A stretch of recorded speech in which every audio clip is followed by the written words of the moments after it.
సంగారెడ్డి జిల్లా అమీన్పూర్ మున్సిపాలిటీ పరిధిలోని అమీన్పూర్ గ్రామంలో పెద్ద చెరువు దగ్గర అమీన్పూర్ మున్సిపల్ చైర్మన్ తుమ్మల పాండురంగారెడ్డి శ్రీ దుర్గా భవానీ ఉత్సవ కమిటీ ఆధ్వర్యంలో శరన్నవరాత్రి ఉత్సవాలలో భాగంగా రెండవ రోజు అమ్మవారు శ్రీ అన్నపూర్ణాదేవి అవతారంగా భక్తులకి దర్శనమిచ్చింది. మహిళలు పెద్ద సంఖ్యలో విచ్చేసి అమ్మవారికి కుంకుమార్చన నిర్వహించారు. ఈ సందర్భంగా శ్రీ దుర్గా భవానీ ఉత్సవ కమిటీ సభ్యులు మాట్లాడుతూ రెండవ రోజు అమ్మవారు శ్రీ అన్నపూర్ణాదేవి అవతారముగా భక్తులకి దర్శనమివ్వడం జరిగింది. అలాగే భక్తులు ఈ రోజు పెద్ద సంఖ్యలో విచ్చేసి అమ్మవారి ఆశీస్సులు తీసుకున్నారు. సుమారు 5 నుంచి 600 మంది అన్నదాన కార్యక్రమంలో కూడా పాల్గొన్నారని వారు తెలిపారు.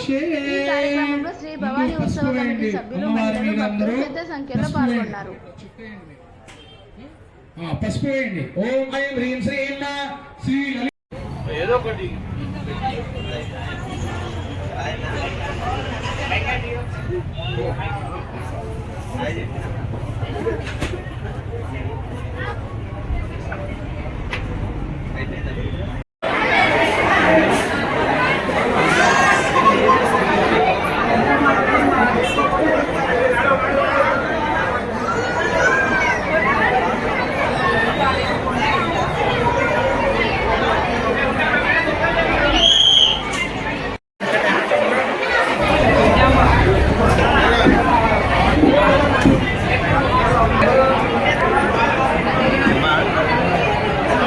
మధ్యాహ్నం